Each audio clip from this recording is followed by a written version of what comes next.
Şimdi de Türkçe'de olmayan Zazaca alfabedeki 4 harfi öğreneceğiz. Daha evvel Türkçe'de benzer 28 harfle ilgili derslerimizi görmüştünüz.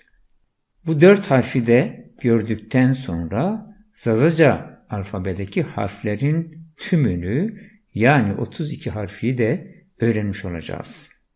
Başlıyoruz.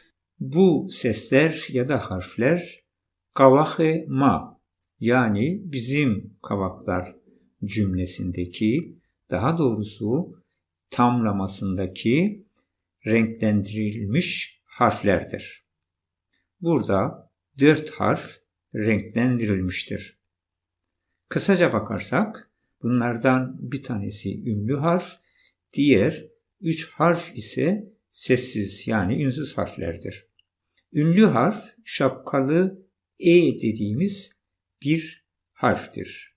Sessiz harfler ise Q, V ve X harfleridir. Bunları birazdan daha yakından göreceğiz.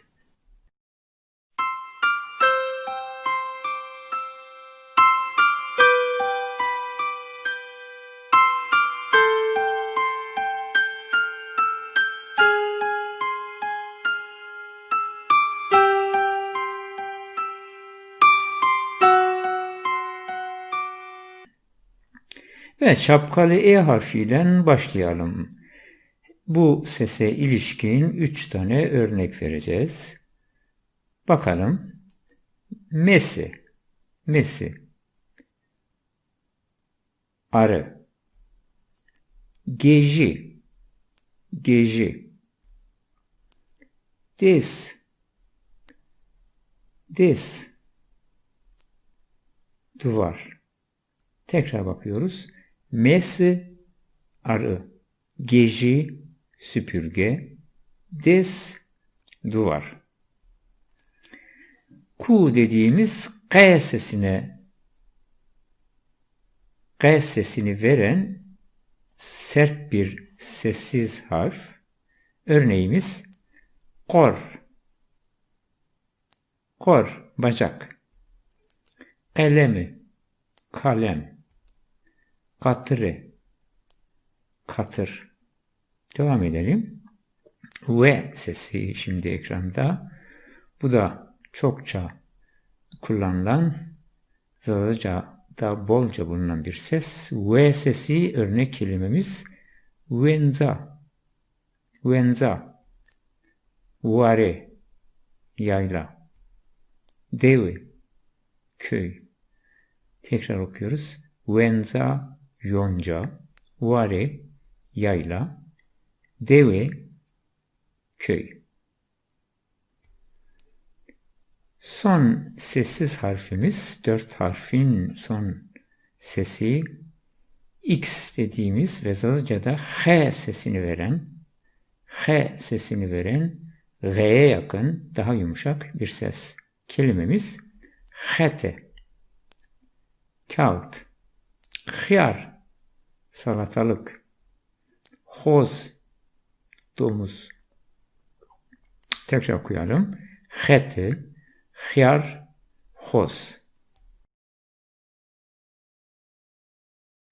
Şimdi bu seslere ilişkin biraz daha detaylandırarak örnek kelimeler ve cümleler kuralım.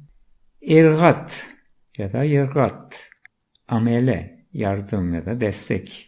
İrgat, endi, nihayet, artık. Beri, götürün, emir gibi. Beri, gelin, geliniz. Des, duvar.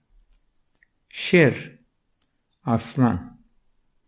Şimdi cümleleri okuyalım. Kitabime veciya. Kitabım çıktı. Çerank biyoçevt. Tavan kirişi eğilmiş. Cenükü nan pozena. Kadın ekmek pişiriyor. Koy jele zaf berzo. J dağı çok yüksektir. Okurken E sesine dikkat edelim.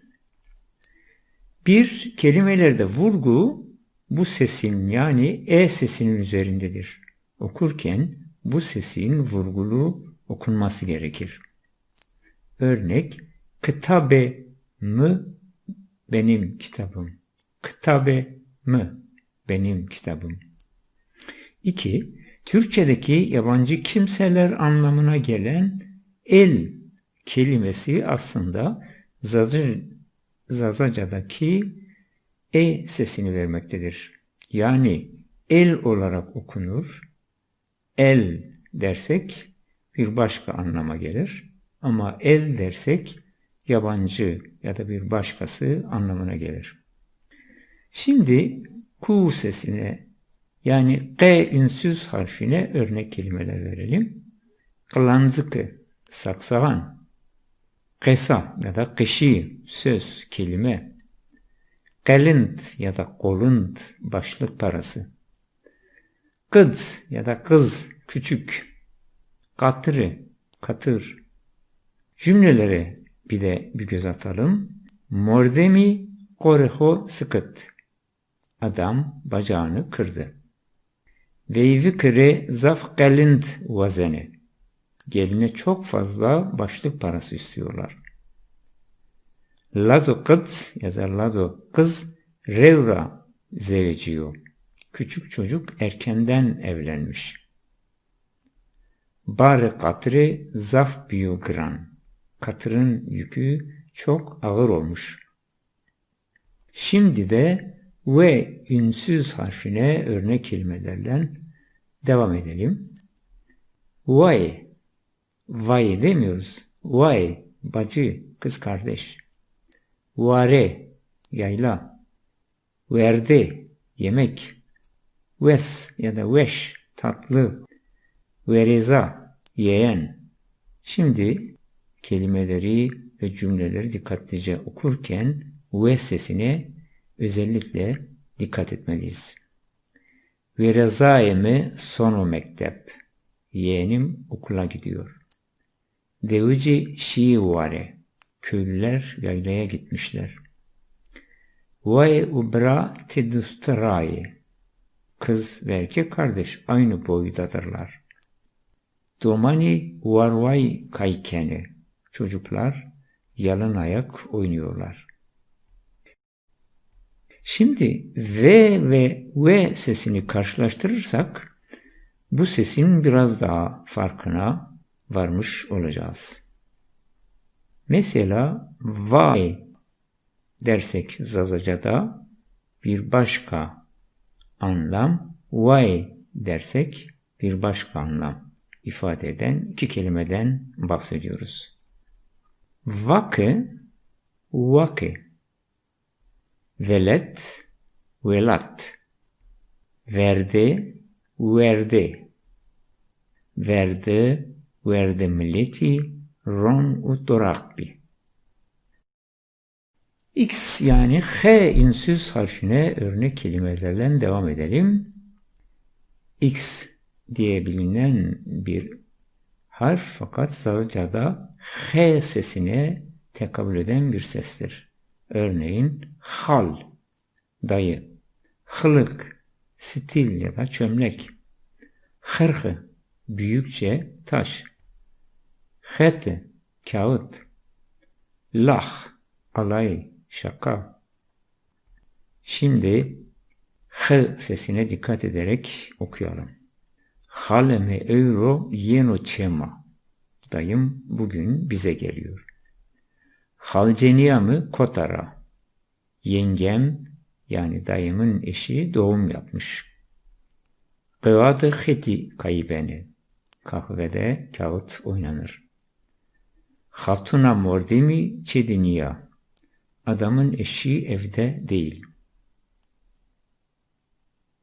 Evet, bu derslerimizde Zazaca alfabesinde olan, Türkçe'de olmayan 4 ayrı sesi gördük.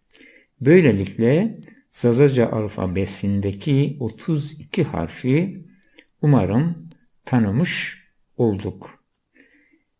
Bundan böyle bu derslerden sonra adım adım Zazaca okuma ve yazmaya giriş yapabiliriz. Zira alfabedeki sesleri ve ona denk düşen sembolleri, yani harfleri ya da sesleri bu iki dersimizde görmüş olduk. Tabii ki sorun bitmedi. Zira Zazaca'da olup bir harf gerektirmeyen, özel olarak alfabeye girmesi gereken bir harfe ihtiyaç duymadan kullanabileceğimiz, yazabileceğimiz sesler daha vardır. Önümüzdeki derslerde bu sesleri göreceğiz. Böylelikle adım adım Zazaca alfabesinin ya da Zaza dilinin derinliklerine bir yolculuk yapacağız.